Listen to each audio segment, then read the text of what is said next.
Gaurav, some latest details also coming in. Senior officers have spoken to Headlines today, and we've been given to understand that 20 bodies have been found and are being taken to Sukma. The casualties suffered are both by the CRPF as well as the state police force. Also, we do know that the reinforcements have reached and no firing is taking place as we speak. But the worst is being feared now, Gaurav. We've already heard of 20 bodies being recovered. That is the fear at this point of time. Fortunately, reinforcements have reached and the Maoists are on the retreat. But clearly, the Maoists have the initiative when, where, and how to strike. The security forces only respond, and as security forces fear, with elections around the corner, that response will not take place till after the elections. Also, we're being told by MHA sources right now as we speak that 15 of those personnel are from the CRPF, or rather 16 of them, and the rest from the state police. Gaurav, it seems that we cannot now deny the link between the upcoming elections and this ambush that has taken place.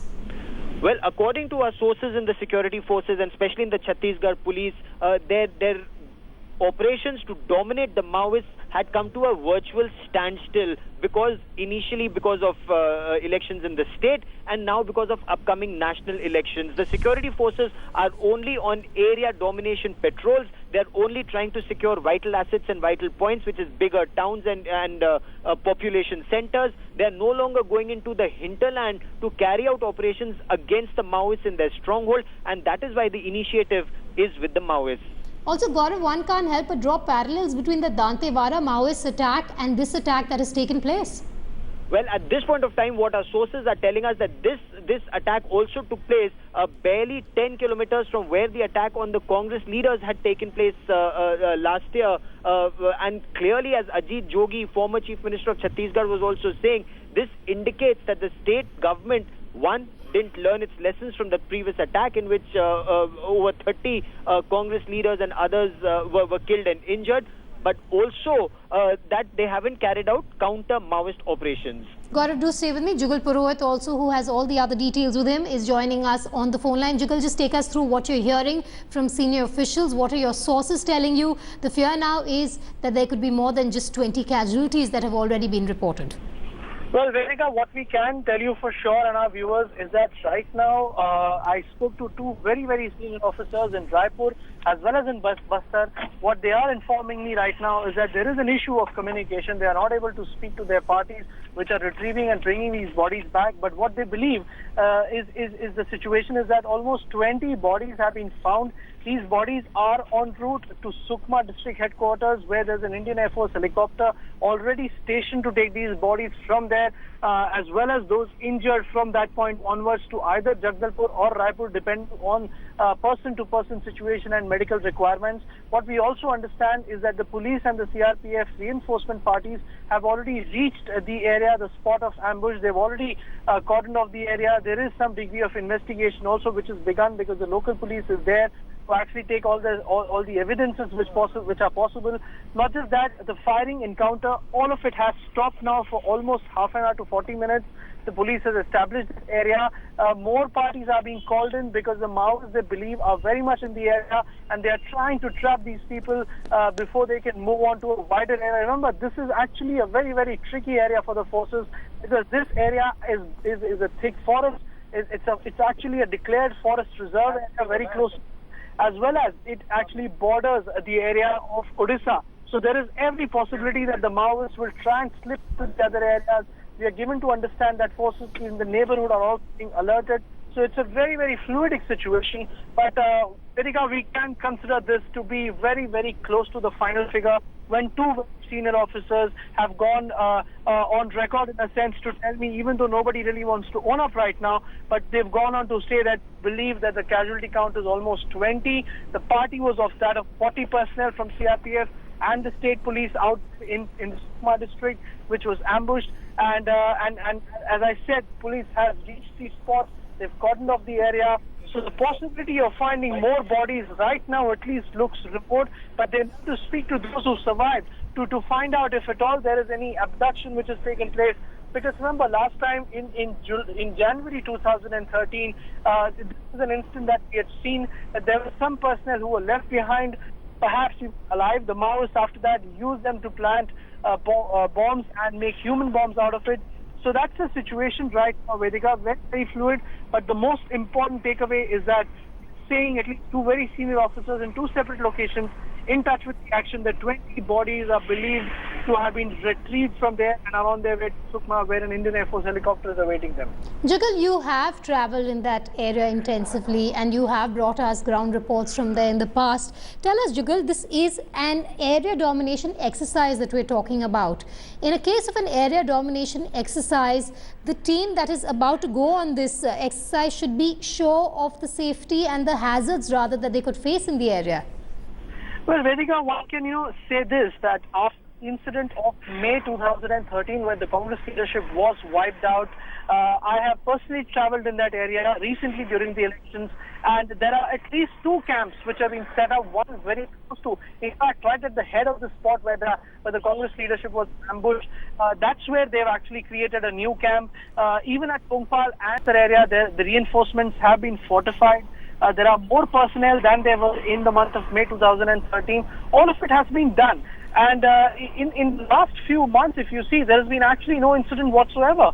Even in the elections of 2013 November, when the state went to polls, there was no major incident in that part of the state, even though Sukma district as such had witnessed some activity. So in that sense, the increasing number of police personnel, more number of camps, may have perhaps lured these personnel into believing that things are under control. But as I've been maintaining, that this is a very, very thickly forested mountainous area on the border with Odisha. All of these features only and only support the Maoists and make policing that much more difficult. So it doesn't come as a surprise that the Maoists were still able to spring us up. What is not, however, still understood is just why an area domination party consisted of only 40 men in an area believed to be a very, very strongly held area by Maoists. Why was the number not more? Why were these personnel perhaps moving out in an area where they did not have adequate intelligence about? These are questions which are emanating. This is especially at a time when Lok Sabha elections are underway, or rather the preparations are underway. And my sources tell me that this party was moving precisely for that reason, because they wanted to open up the road, they wanted to clear the road so that movement can take place. They wanted to sanitize this road, which is when they were surprised, which is when they were ambushed. And unfortunately, this scene is now playing out, where we've yet again suffered a very, very nasty and a bloody defeat, even though at a tactical level, by the Maoists. Vedika? Jugal, do stay with me. I believe Editor South Tier Sudhir is also joining us on the phone line. Sudhir, I believe you have some details with you on this ambush. Well, just to add to what Jugal has been saying, yes, 20 jawans, 15 of them from the CRPF and 5 of them from the Chhattisgarh police are believed to have been killed. Their bodies being brought to Sukma. What we are told is that a blast was triggered first and then the Maoists started firing. It's also interpreted as a huge intelligence failure, because when an area domination exercise was being undertaken by this party consisting of both CRPF as well as Chhattisgarh police, why wasn't adequate intelligence inputs given to check whether there was also Maoist presence in the area? Remember, this is the area which is controlled by the Chhattisgarh-Orissa zone, and for them it is the second big strike after the strike near Dharawati, where a large number of Congress leaders, including B.C. Shukla and Mahendra Karma, were killed. Also, the fact that after the Chintalar incident in 2011, where nearly 76 CRPF jawans were killed, the diktat that was given to the CRPF is that they will not go beyond 5 kilometers from their camp. So what really happened this time will be something which will have to be understood very closely. Also, the fact remains that on the ground, even though CRPF really controls large parts of South Chhattisgarh, there is resentment within the CRPF that it is fighting a battle that actually the Chhattisgarh police should be fighting. Because if you just draw a comparison with what happened in Andhra Pradesh, in the Andhra-Orissa bordering Orissa, as well as in North Telangana, it was the Andhra Pradesh police which fought the battle against the Maoists successfully. So that kind of resentment on the ground between the CRPF and the Chhattisgarh police also creates problems of coordination. Vedika? So they do stay with me. Jugal Purohit is still with us. Jugal, another factor that one of the Naxal experts was talking to us about is the fact that after this ambush, it's not going to be easy for the security personnel or the reinforcements who've now reached the spot to identify these Maoists, because it's very easy for them to mix with the villagers. Well, Vedika, if I could just give you an example, we are all aware that in April 2010, we lost 76 CRPF or rather 75 CRPF personnel and 1 from the state police when in Dantewada the Maoists ambushed them. Well, for an example, I can say that even in that case, there has been no arrest, there has been no breakthrough whatsoever as far as apprehending those Maoists is concerned. So perhaps one should even rule that question out right now, because it's very, very rare that they've actually been able to, pinpoint, identify and prosecute the Maoists for this. What is the larger picture right now is that the Lok Sabha elections have to happen on the 10th of April. Movement was taking place for that reason. I'm also given to understand that this area yet again will see a troop surge because the elections have to be held, especially now with this attack in the backdrop. There will be fortification of the forces. The question is, how do you get the forces into areas where not necessarily all of them have patrolled and are aware of? The question is also whether while inducting forces into these areas which are unknown for a lot of them, will there be more casualties? Will there be more attack? The Maoists who are suffering from a very, very low morale have certainly now gained the psychological edge. The forces will have to come in, they will have to be de-inducted, and the Maoist cadre was waiting actually for an opportunity like this where they could claim some degree of supremacy. Remember, in the ranks of the Maoists, there have been a lot of surrenders taking place, a lot of encounters, a lot of killing. That is the reason why the morale was down, but this attack will definitely trigger what they so desperately wanted, a tactical, moral, mental edge of security forces. And right now, this attack, the only immediate inference that one can draw is that this will make the process of conducting elections that much more difficult. At this point in time, it's not even under question whether individual Maoists who executed this will ever be apprehended. Right now, the focus is only and only on elections, Vedika. Jugal, do stay with me. We also have Mr. Sen, former DGP Andhra Pradesh, joining me on the phone line. Mr. Sen, one can't help but draw parallels between the upcoming elections and this massive ambush that has taken place in Chhattisgarh. Yeah, I know. Just now, the other person whom you interviewed, he said that they'll have to decide how to get forces to various places. Now, when you know the elections are coming on, this is not a question which should be relevant at this stage. And I'm sure that the police leadership would have decided all that. Having said that, I'm really surprised that an incident like this should happen at this stage. And that too, when it is being said that about 150 Maoists were in that area. If that is so, the police should have had proper intelligence as to where they are and should have been able to devise an operation, area domination operation, with the required number of troops. If there are 150 Maoists present in that area, it should have been 3 times that force of police. Now, obviously, there's a very, very big gap in the intelligence which was available and the way the whole operation was planned. So that is what I would like to say. And especially in view of the elections, it must be now a nightmare for the state police, the central forces, and the state government to know what to do. But this is very late. This is not the time to decide what is to be done. It should have been decided a long time ago. That's what I would like to say about this. Mr. Sen, if I could just interrupt there, you are known for breaking the Naxal backbone in Andhra Pradesh. What do you think has been going wrong in the state of Chhattisgarh? Because after the Dantewada encounter, like our reporter even pointed out, there have been no arrests in the case.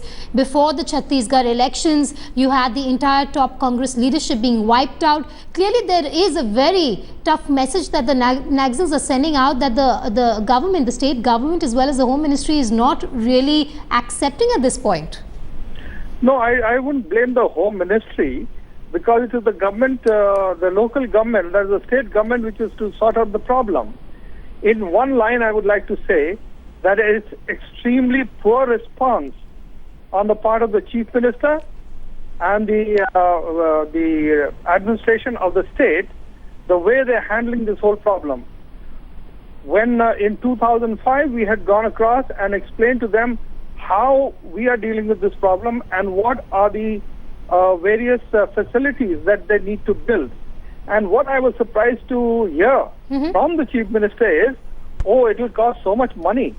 Well, how many lives will it cost before you realize that it does cost a little money to set up centers, to set up intelligence agencies to set up the communication system, to set up the surveillance system. How many lives will it cost before you realize that you have got to do it?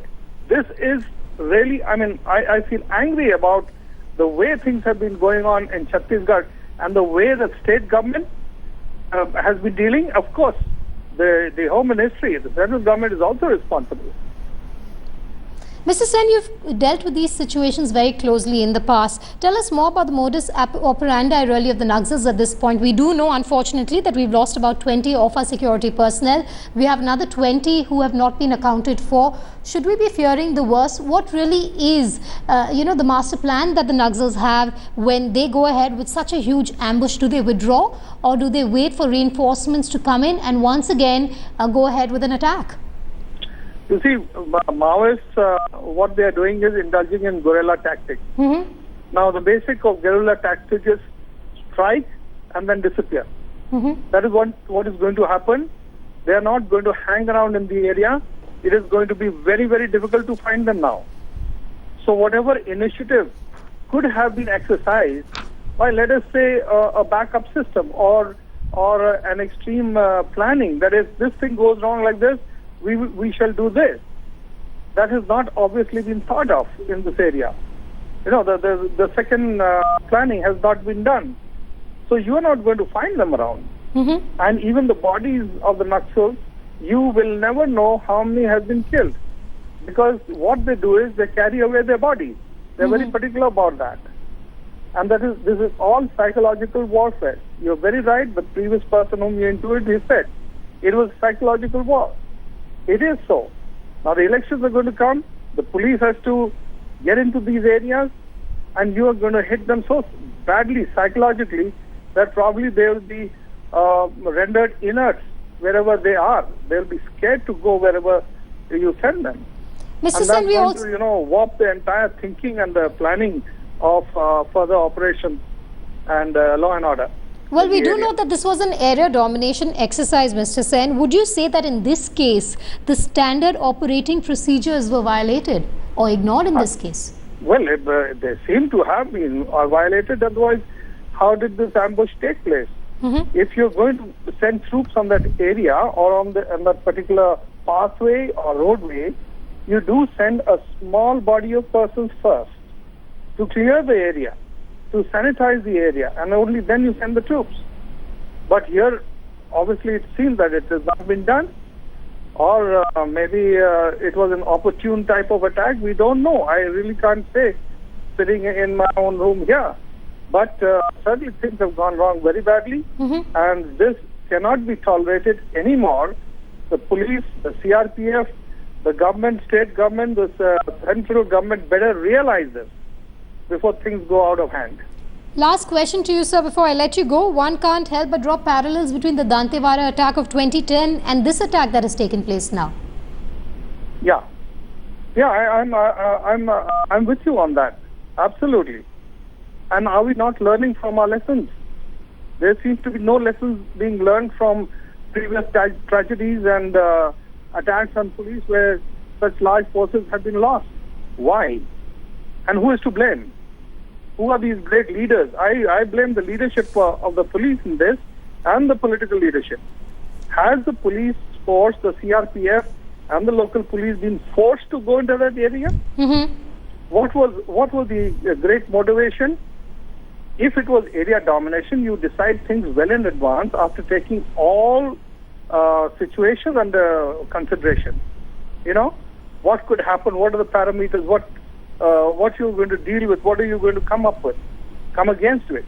And only then do you go in for an operation like this. Area domination, you call it, and you get dominated totally. What a farce it is.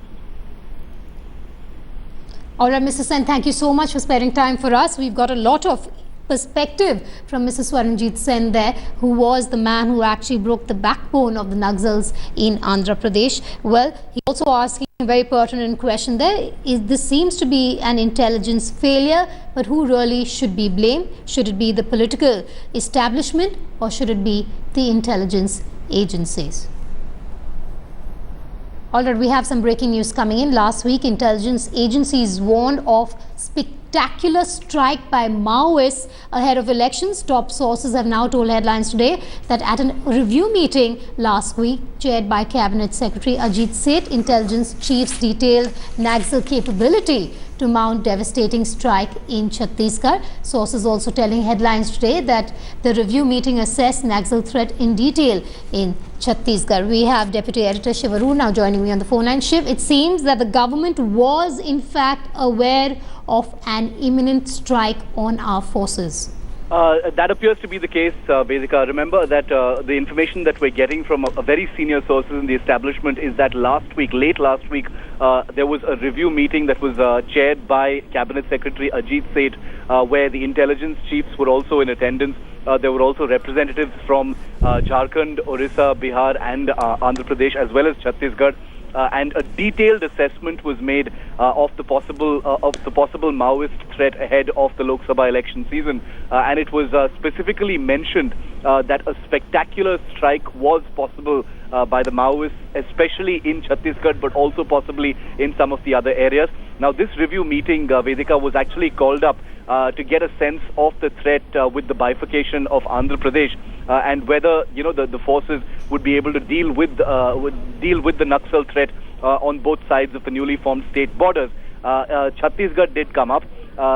Details were taken of how the Maoists tried to disrupt the Panchayat elections in July and August last year, as well as some of the other intermittent attacks that they've been making. And even though the sort of their area of effect as far as the Naxal capacity is concerned had been narrowed considerably in the last 16 to 18 months, the review note that has actually emerged from this meeting, and we'll be getting a copy of that in about 15 to 20 minutes from now, actually uses the word spectacular strike, Vedika. It says a spectacular strike is possible by the Maoists ahead of the Lok Sabha elections. They will be looking, to bleed Indian forces the maximum. They will be looking to, maximize violence ahead of the elections, because there had been a perception that had set in that the Naxals were on the back foot because of sustained operations, coordinated efforts by both the paramilitary forces as well as the armed forces in those particular areas.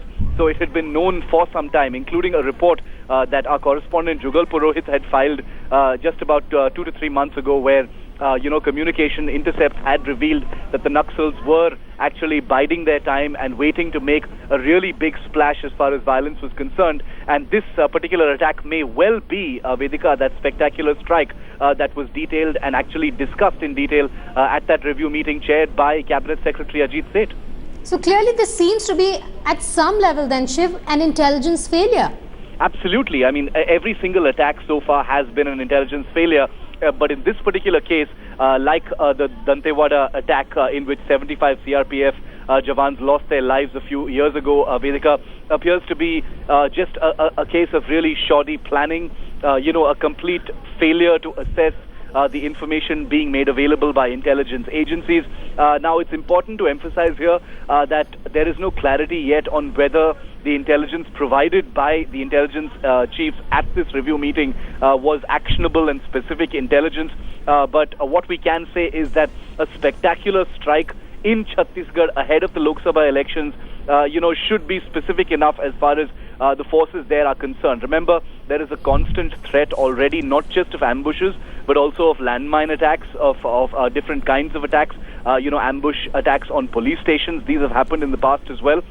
So the forces operating there in coordination with each other are already fairly plugged into what the Naxal, groups there are capable of.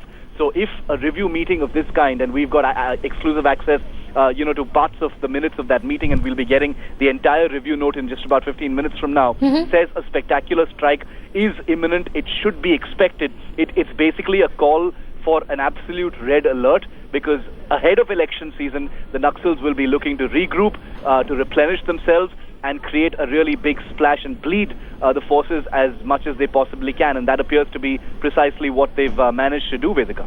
Deputy Editor Shiv Arur, stay with us. You've brought us exclusive information really, and this is in fact shocking information coming in. But before I cut across to Shiv again, these visuals that you see on your screens are unfortunately of those 20 bodies of the security personnel, both from the CRPF as well as the Chhattisgarh police, who've had to lay down their lives in that huge Maoist ambush that took place. Shiv Arur is still with us. Shiv, the other big question really is that was the Chhattisgarh government warned? All right, we seem to have lost the line with Shiv Arur there, but the latest coming out, exclusive details that we have with us, that last week there was a meeting that took place. Intelligence agencies had also warned of a quote-unquote spectacular strike by Maoists ahead of the elections. Well, what's really being confirmed now is that this ambush is related to the Lok Sabha elections. Remember, last year as well, in May, there was a strike where the top leadership of the Congress also was completely wiped out, and that was ahead of the state election in Chhattisgarh. Now Shiv is bringing us exclusive details of a spectacular strike that was warned of by the intelligence agencies by Maoists ahead of the Lok Sabha elections. Shiv Arur is with us on the phone line. Shiv, the big question also is that was this information passed on to the Chhattisgarh government?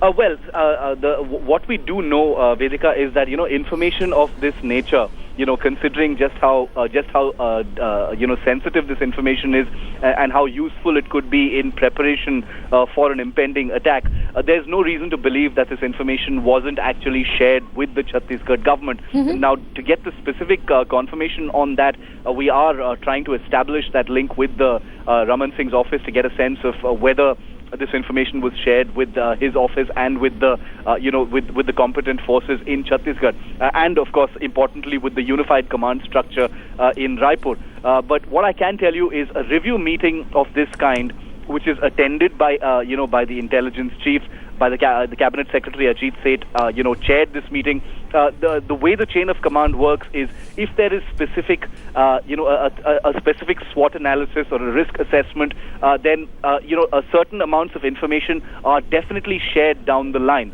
For instance, the intelligence chiefs would have shared this information with their subdivision, offices in Chhattisgarh, in Bihar, in Orissa, in Andhra Pradesh. Similarly, the cabinet secretary would have been able to brief the Prime Minister's office. Information would have, trickled down through the security establishment and reached the forces on the ground in Chhattisgarh. So, if the system worked the way it was supposed to, then there's no reason to believe then the forces on the ground were well aware that this meeting had happened and that the intelligence chiefs had warned of an impending strike. That being said, wherever this message was lost in translation, wherever this failure took place, what is clear from what you're telling us and what we've got, this exclusive information that you've brought to us, is that these security personnel were forced to walk into a death trap. It appears to be like that, and remember, Vedika, this isn't the first time that this has happened. Yes. Remember when we reported the Dantewada ambush, as well as the one, the last ambush that took place in an area very close to where this one happened in the Sukma Bastar border, were both traced down to specific intelligence alerts that were simply lost in translation or slipped through the cracks, which were not taken seriously or simply were too broad to be actionable on the ground by the forces. Remember, the area where these people operate, there is a near constant threat of an ambush. I mean, the forces operating there, live under unbelievable, unimaginable pressure. So intelligence alerts, which are nearly constant, are sometimes broad, sometimes specific. So it has come to a point where agencies have almost failed to be able to distinguish between a real threat and a broad imagined threat that intelligence agencies may be passing down, just to be on the safe side. The simple fact of the matter is the intelligence agencies and the intelligence structure at large has simply failed to, narrow down its threat assessment as far as the Naxal groups are concerned. They've failed to provide the narrowest possible warnings of what really has happened. But barring this one, there have been other cases in which, intelligence agencies have passed down very specific information. The Dantewada attack was one example. This perhaps could be another. We're still awaiting more information on the specific details of what may have actually been passed down between the Cabinet Secretary's office, the intelligence agencies and the forces on the ground, including the CRPF, which of course reports to the Home Ministry. So we're in touch with the Home Ministry, with the CRPF, Raman Singh's office in Chhattisgarh, as well as the intelligence agencies to find out precisely what kind of information was actually shared, because the details that were raised and minuted in this review meeting chaired by Cabinet Secretary Ajit Seth, like you rightly pointed out, Vedika, are enormously, the implications are enormous. It is specific enough to warrant, some level of preparation for this kind of thing. And like you rightly pointed out, if this information was passed down and and it wasn't sort of accepted as a warning, then it appears to be, jawans just being sent to their death, to a death trap. Absolutely. Also, the exclusive information that you have, Shiv, points out that in this meeting, it was flagged by these people who were part of that meeting that the highest risk is to the state of Chhattisgarh. That is correct, and this is something that has happened repeatedly over many meetings, not just at this review meeting chaired by the Cabinet Secretary Vedika, but also as high as the Cabinet Committee on Security headed by the Prime Minister in the past. If I'm not mistaken, about 11 months ago, there was a Cabinet Committee meeting on security in which Chhattisgarh again was red flagged as the highest risk state as far as the Maoist risk was concerned. And now, remember, this meeting has another, a point that should disturb the security forces, and that's the bifurcation of Andhra Pradesh, which is going to throw up a fresh new threat. It's going to actually provide Maoist groups operating in Andhra Pradesh, a certain amount of latitude, a certain amount of breathing space, as the state is reorganized. The attention of security forces might be diverted to other duties because of the divisions of the state on political lines, and therefore Maoists will have a certain amount of latitude to regroup, to replenish, to re-weaponize, to collect resources and logistics, to recruit more cadres, that sort of thing. So it's a multi-front war that the security forces are really facing. But like you rightly pointed out, Chhattisgarh really stands out as the highest risk area. Shiv Arora bringing us those exclusive details. We'll keep coming back to you for more, but that's the latest coming out. Well, we do have some exclusive information coming in that last week intelligence agencies warned of a spectacular strike by Maoists ahead of the Lok Sabha elections.